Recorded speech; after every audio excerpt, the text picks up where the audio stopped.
Assalomu alaykum do'stlar. Telegramdagi firibgarlar to'g'risida yana bitta ma'lumot bermoqchiman. Ogoh bo'lishga chaqirib, sizlarni bu haqida ham ogohlantirmoqchiman.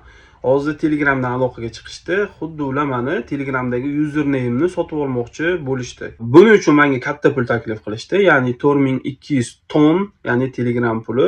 Bu degani taxminan $5000 atrofida. Qanday qilib ular bizdan pul undirmoqchiligini hozir sizlarga ko'rsatib tushuntirib beraman. Xullas mana shu profildan menga aloqaga chiqishdi. Mana Sun degan profil ko'ryapsiz. Telegram Premiumni ham sotib olgan. Aytmoqchi, xullas men ismim Alex. Username'larni olib sotish bilan shug'ullanaman deyapti. Seni username'ingni mana Umarxon Z username'ni 4200 tonga sotib olmoqchiman deyapti. Bu qancha bo'ladi desam, 1 ton $1.42 dedi. Bu taxminan $5000 atrofida bo'ladi. Keyin nima qilishim kerakligini aytdim. U menga link yuborishni aytdi va link menga boshqa profildan keldi. Xuddi mana bu profildan keldi.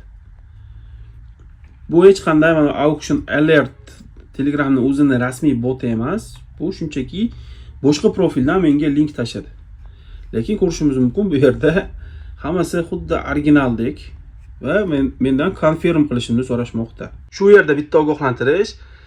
Shubhali linklarga bosa ko'rmang. Sizni Telegram akkauntingizni olib qo'yishadi va karta ulangan bo'lsa, telefoningizda hamma pullaringizni yechib olishadi. Buni ko'p guvoh bo'lgan bo'lsangiz kerak, atrofingizdagilar, qarindosh urug'lar, tanishlaringizda bunday voqea bo'lgan bo'lsa kerak. Men o'zim bosdim, sababi Telegramni qo'shimcha himoya kodi yo'qilgan. O'sha yo'qilganda boshqa akkauntdan kirish imkoniyati yo'q. Balki buni ham yo'lini topishgandir, lekin men shunga uverim bo'lganim uchun bunga bosib ko'rdim va bosganda hozir nima chiqishini ko'rsataman. Demak, confirm bosamiz.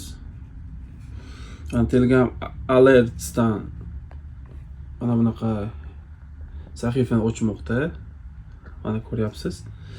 Demak, bu yerda aytayapti, Umarxon Z mana shu profilni sotib olish bo'yicha deal stavkami shu ochilgan. 4200 tonga sotib olamiz deyishgan. Bu mana $5719 bo'lar ekan. Bundan komissiya 210 ton, $285 komissiya to'lash kerak ekan. Bu yerda boshqa ma'lumotlar bor. Hattoki mana bu yerda mana bunaqa call center ham bor.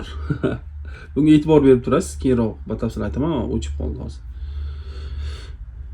Va mana shu holat kelgandan keyin men unga keldi dedim. Xabar keldimi deganda keldi dedim. Lekin bosmayapman deb aytdim. Sababi nima qilishni bilmayman dedim. Desam, muammo bo'lsa ayt dedi va aytib turdi. Mana wallet ulash kerak ekan. Bu degani Telegramni o'zining walleti bor. O'shani ulash kerak va men qabul qilishni bosganimda u yerda connection declined, ya'ni отказ bo'ldi dedi. Keling shuni ko'rsataman. Mana start exchange bosaman. Bossam aytayaptiki, mana walleting ula deyapti. Men atayin aytdim, Binance'ga ulasam bo'ladimi dedim. Bo'ladi dedi, lekin uni ulab bo'lmadi. Shuning uchun Telegram o'zini walletiga ula dedi. Men bosdim.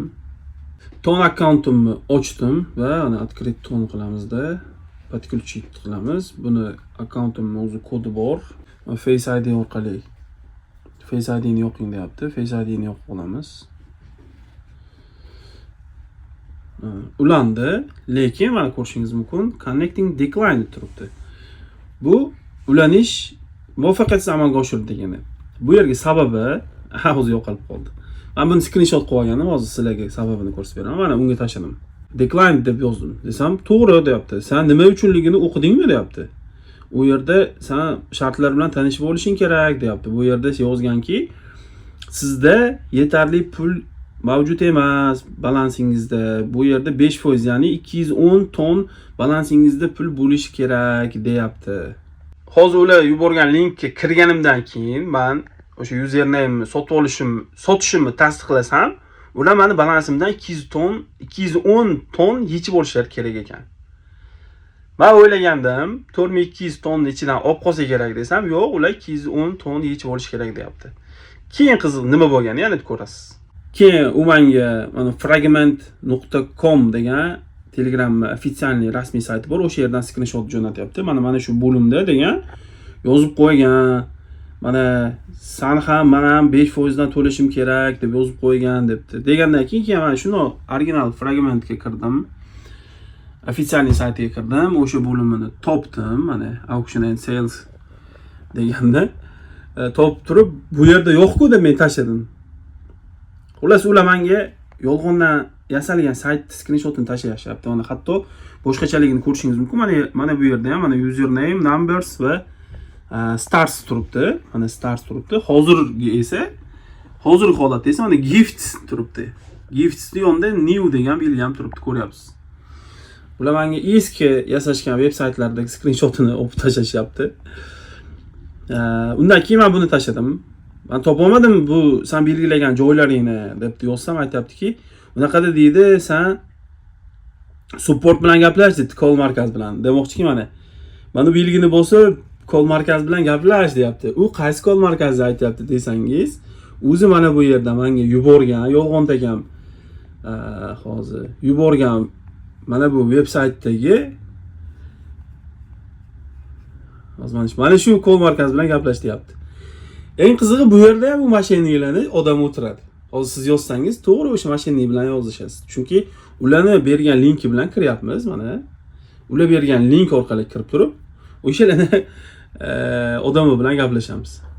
Endi bular mendan qanday qilib pul undirmoqchiligini sizga tushuntiradigan bo'lsam, men 4200 tonni qabul qilishim uchun qo'shimcha 210 ton, ya'ni dollarga hisoblaganda $285 bo'lar ekan, o'shani to'lashim kerak ekan. Agar men hozir shoshib qolib, mana bu interfeyslarga, veb-saytlarga, silka reklama haligi veb-sayt yasab qo'ygan narsalarga ishonib turib, balansimga $285, ya'ni 210 ton tushirib turib, ularga to'lov o'qsam, shu bilan men pulga uxlayman. Yoki akkauntimga uxlashim mumkin. Sizni ogohlantiraman, mana shu narsadan ehtiyot bo'ling. Balki sizga bunaqa narsa kelmagandir, lekin o'zi mashinanglar borgan sari kundan kunga keyingi bosqichga o'tishyapti. Mana shunday username sotib olaman degan soxta veb-saytlar orqali ham odamlarni pulini olishga harakat qilishyapti.